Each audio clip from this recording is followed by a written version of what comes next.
If you're just joining us, we are right in the middle of a series through the Gospel of Mark.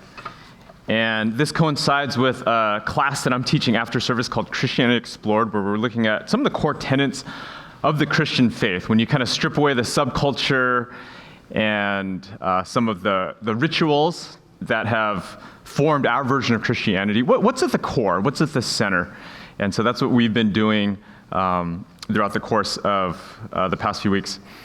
So this is something I looked at this week. This is my CrossFit coach's water bottle. If you don't know, so deadlifting is one of the core movements of powerlifting.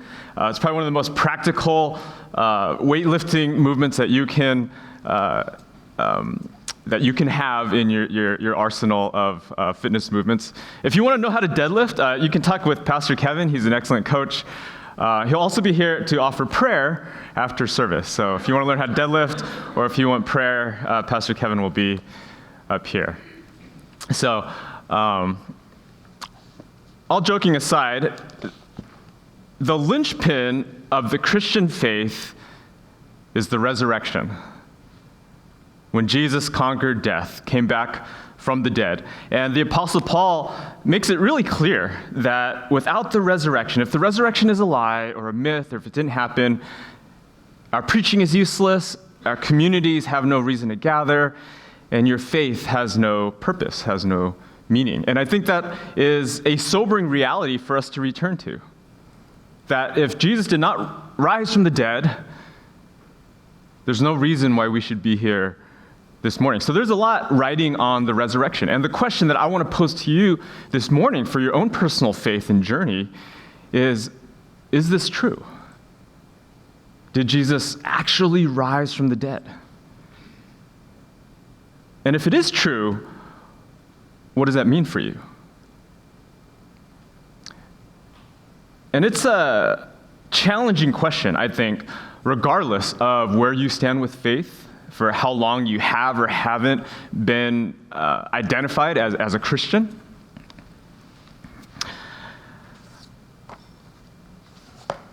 In the narrative before this passage that Nancy just read for us, we see Jesus betrayed by his closest friends, falsely accused, and sentenced to death at the hands of the Roman Empire. And this happens on a Friday. Right in the middle of the day, the sky goes black as a representation of God's wrath and the sorrow that represented. The next day was the Sabbath, a holy day to the Jews, and no work can be done.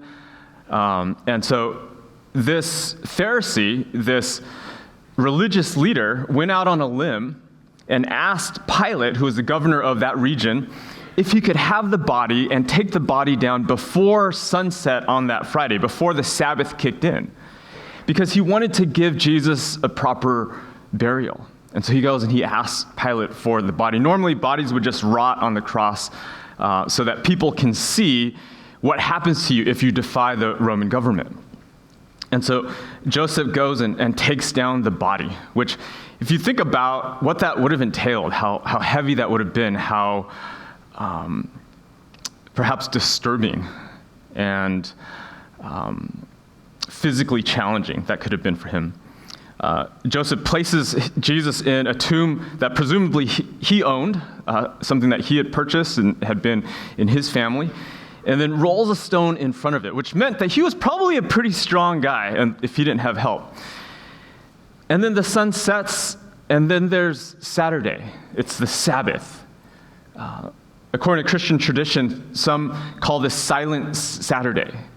It's a time where Jesus remained in the grave, where the questions of the disciples began and continued to linger. What happened?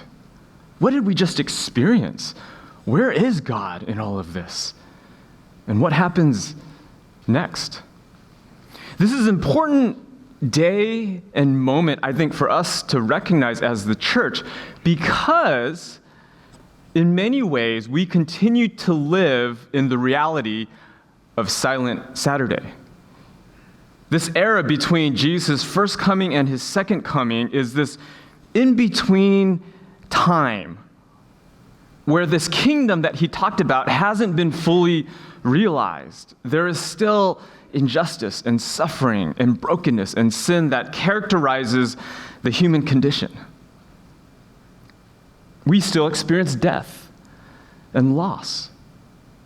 We still ask questions like, where was God when I was going through this time? Why did this death occur? Why did this person suffer? These are questions that the believers and the followers of Jesus from the very beginning have asked and had to sit with. And this is where the story picks up this morning. And so before we get into the text, I want to frame our time with a prayer from this book called Black Liturgies, written by Cole Arthur Riley. In recognition of Black History Month, I want to honor a particular Black female voice who I think is gifted in expressing some of the deeper longings and yearnings of our heart that sometimes in Christian circles have no voice.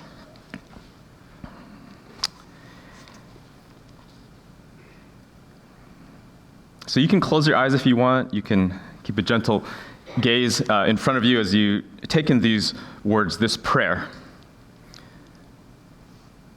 God of the liminal, when we take account of the tragedies of the world, it is difficult to believe there is a powerful and loving God. Are you really with us? Why won't you intervene to bring justice and healing now? We trust that you are patient with these doubts. A God who is not threatened by our unbelief but draws near to us in it. Help us toward an understanding of you that includes tension and mystery.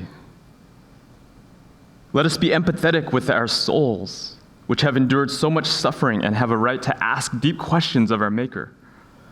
But as we do, let us find empathy for you, a God who is no stranger to suffering but endures all things with us, that we might find full liberation. Let our doubts lead us into deeper intimacy with the divine as we tell the truth of the questions that plague us. Amen.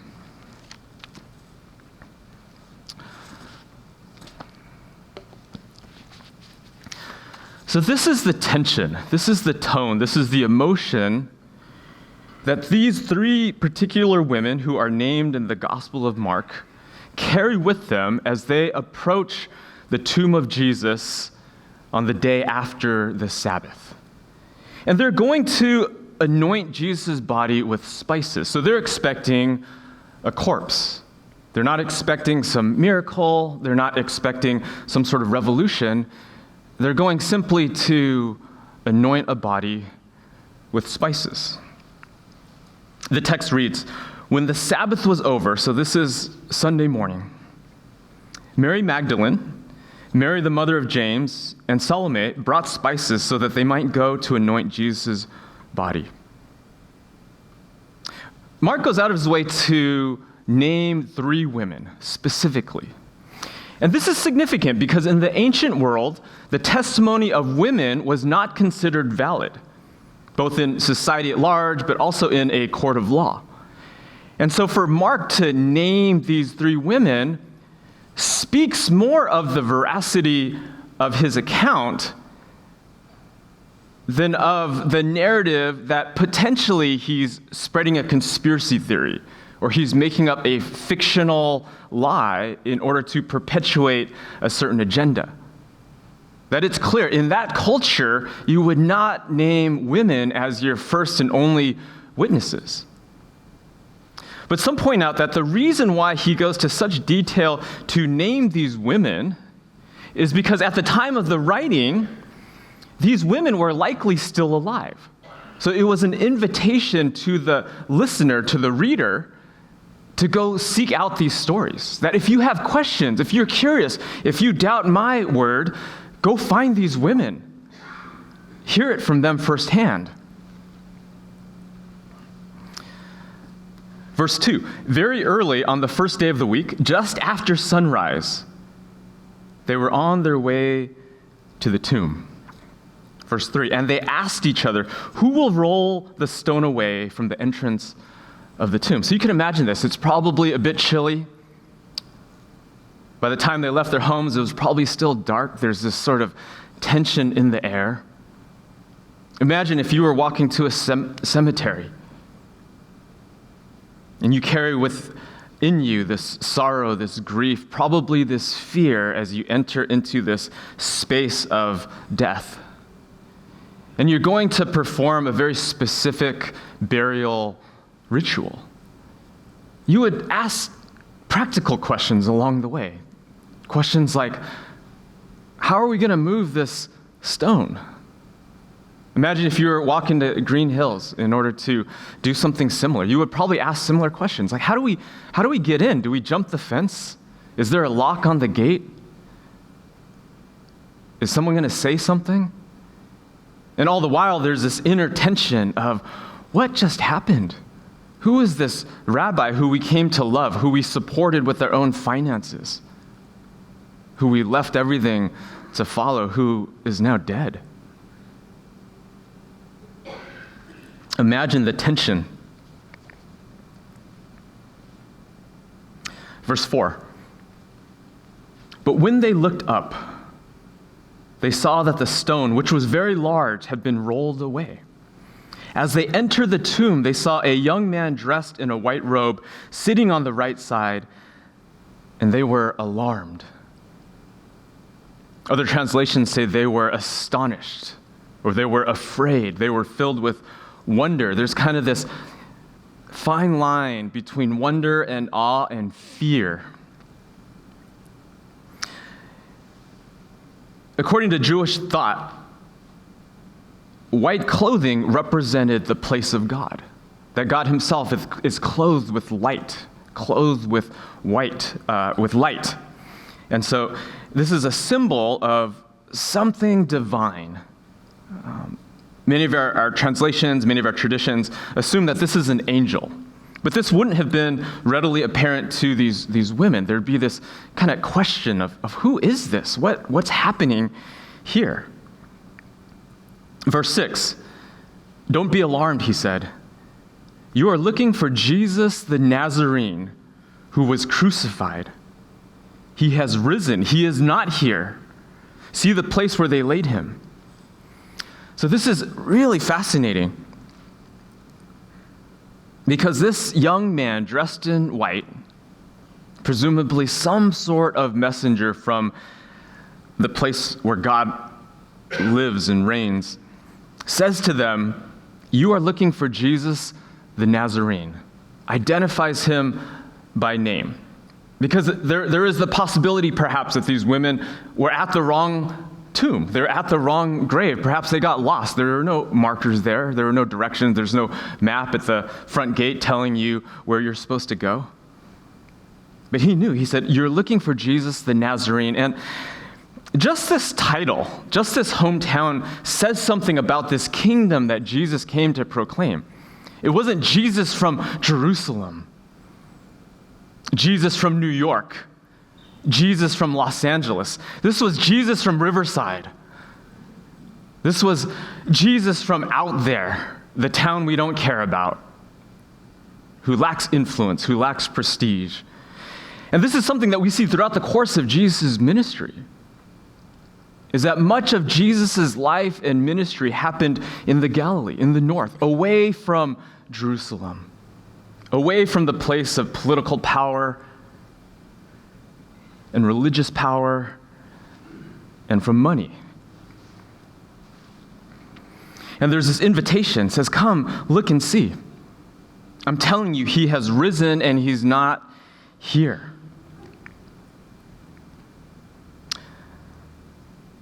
Verse 7, he continues, but go, tell his disciples and Peter, he is going ahead of you into Galilee. There you will see him just as he told you. So this is really fascinating. If this was a movie, this would be the invitation or the beginning of a flashback. And so if we were to turn back to just a couple nights before. Jesus is with his disciples, and he's explaining to them what's going to happen. And in fact, he explained at multiple points in their journey what was going to happen. He said, I'm going to die. I'm going to be tortured. I'm going to be betrayed and mistreated. But don't worry, on the third day, I will rise again. And he tells his disciples this over and over again. But there's just something about it that didn't sink in. I think it speaks to the way that humans hear what they want to hear. And they block out what seems irrelevant or undesirable. And so this is Mark chapter 14, verse 27. He's telling his disciples this. You will all fall away, Jesus told them. For it is written, I will strike the shepherd and the sheep will be scattered. But after I have risen, I will go ahead of you into Galilee. So almost word for word, Jesus' prediction and what the angel says align. And if you're familiar with the story at all, this is the point where Peter jumps in and says, no way, Jesus, I'm with you to the very end. I would die for you, Jesus. And then Jesus solemnly responds, Peter, I tell you the truth. Before this night is over, you're going to deny me 3 times. And as we read the gospel narrative, we realize that this, in fact, is the reality. This is what happens. And Peter hits this low point. He weeps bitterly as the words come out of his mouth. I tell you, I don't know this man. I was not with this man.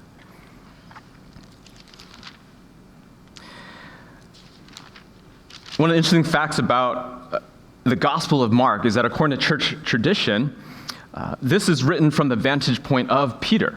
John Mark was an early follower and disciple of Peter, and so many believe that this is Peter's eyewitness account of Jesus. And so this is Peter's reflection. And so for this angel to instruct these women, back in Mark 16, verse 7, but go tell his disciples and Peter. There's this call out of Peter. There's the disciples, and then there's Peter, who denied Jesus explicitly. And we know from the other Gospels that there is this beautiful restoration of Peter, that Jesus calls him out. He seeks after him, and he restores him, and restores his calling, and restores his mission. But we don't see that in here. Why don't we see this in Peter's account?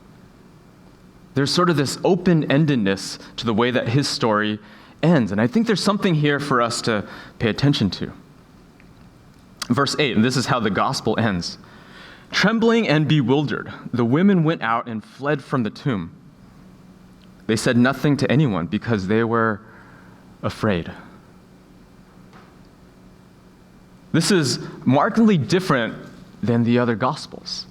It's so different, in fact, that there are various endings that people likely added to in order to make sense of this particular Gospel. Think about this. Imagine the scene. Here are these 3 women who encounter this angel who says, Jesus of Nazareth is not here. He has risen. Go and tell Peter and the disciples. And in response, they're not full of joy. They don't run and tell the disciples. It simply says that they're filled with fear and they talk to nobody about it, at least in the immediate future. And I think there's something deeply human about this, deeply honest about this particular gospel testimony. They were simply afraid.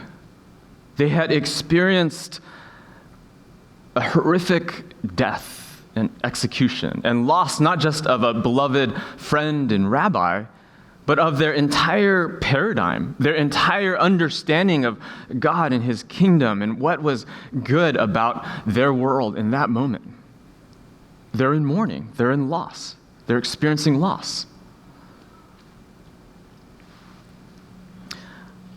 As we enter this season of Lent in the church calendar, I think there's an invitation here at the end of the Gospel of Mark that is formative for us.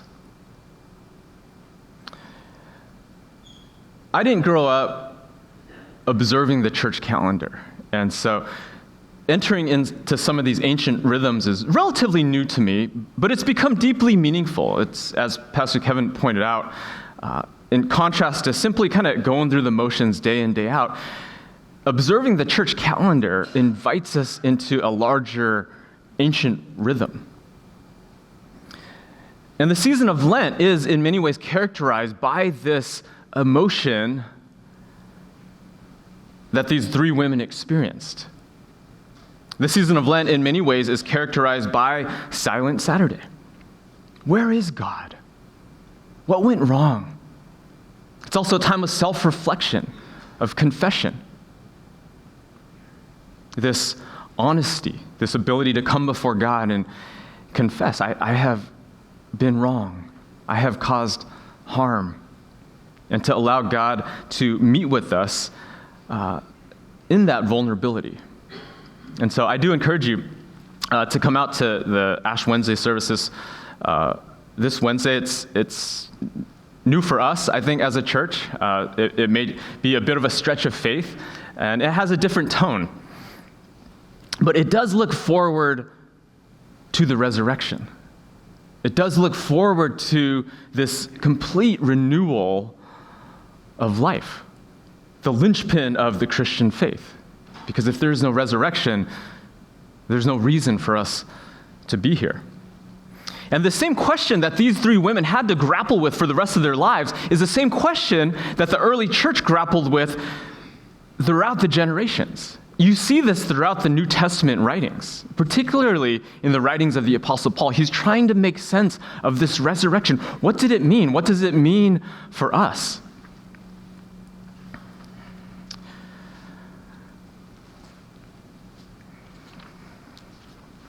I want to share a few passages that I've been sitting with this week as I kind of process for myself the depth and the meaning and the relevance of the resurrection.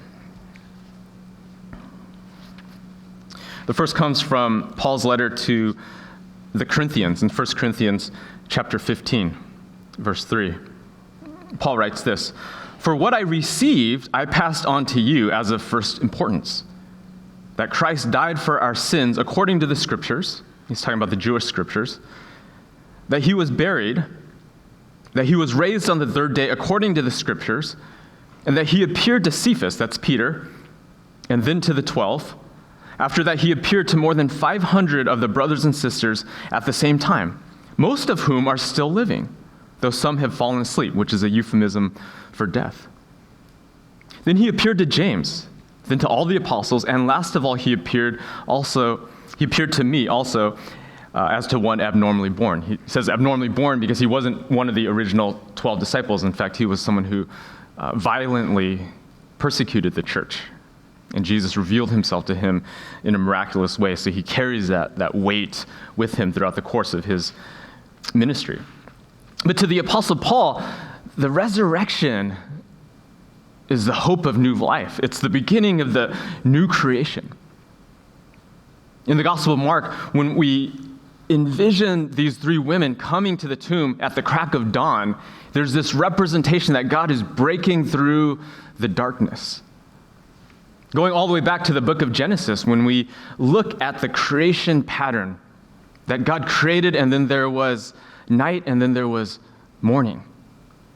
If you look at the seventh day, if you look at the Sabbath rest of God, where God sat back, declared that it was good, there's no morning and there's no night.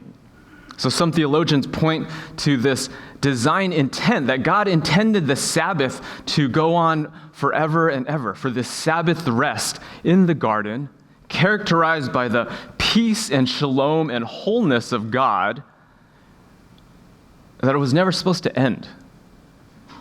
But because of human rebellion, because humanity desired to wear their own crowns, to be their own kings, to rule according to their own hearts and desires, that the Sabbath ended. And so in a way, the resurrection represents a restoration of the Sabbath rest that God promises his people. I think what's tricky and challenging about living in Silent Saturday and the reality of death is that we will all experience death and illness and loss at various points in our lives. And when we look at the life of Jesus, this is still something to mourn and to grieve and to express fully. I think about when Jesus' friend Lazarus died. Even though Jesus was literally about to raise him from the dead, Jesus goes and he weeps with the family. He weeps over the loss and the death of his friend. And then he raises him from the dead. There is something just unbelievable about that, yet deeply hopeful. And so as we journey through the next 40 plus days or so toward what we remember through Easter in the form of the resurrection, that is the invitation that's presented to us. A time to take our doubts, our fears, our pains,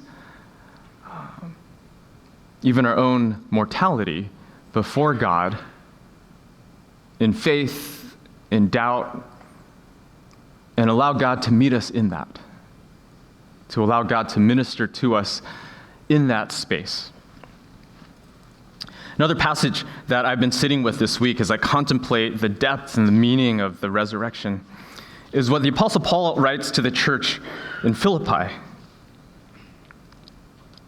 He writes this in Philippians chapter 3, verse 10. I want to know Christ. Yes, to know the power of his resurrection and participation in his sufferings, becoming like him in his death, and so somehow attaining to the resurrection from the dead. So for Paul, there is this line that he walks, this longing. He says, I want to know Christ. I want to be in relationship with him. I want to know him. But I also want to participate in his sufferings, the way he experienced life as a human, the way he experienced rejection and betrayal, somehow becoming like him in his death and eventually attaining to the resurrection from the dead, both in this life and the life to come. And here we again see the dynamic of this upside-down kingdom. When Christ invites his disciples to deny themselves, to take up their cross daily and to follow him, there is an element of us recognizing that there are parts of us that need to die, need to be confessed, need to be resurrected in this life. But then there's a life that we look forward to on the other side of our physical death, a resurrection that will be complete and full and eternal. And this is the great mystery that Paul is talking about. I want to know Christ now, and I want to know Christ in the life to come. And this is the invitation that Scripture extends to us. I want to close our time again with a prayer from Black Liturgies by Cole Arthur Riley. I'm going to call Kevin back up to lead us in a time of worship. And as you sing or as you listen, may the Spirit minister to you. One of the beautiful things I think about liturgy is that sometimes it gives voice to our prayers that we can't muster on our own. And I think that's the beautiful thing about the liturgical traditions. So this is Cole Arthur Riley. God who rose, resurrect us.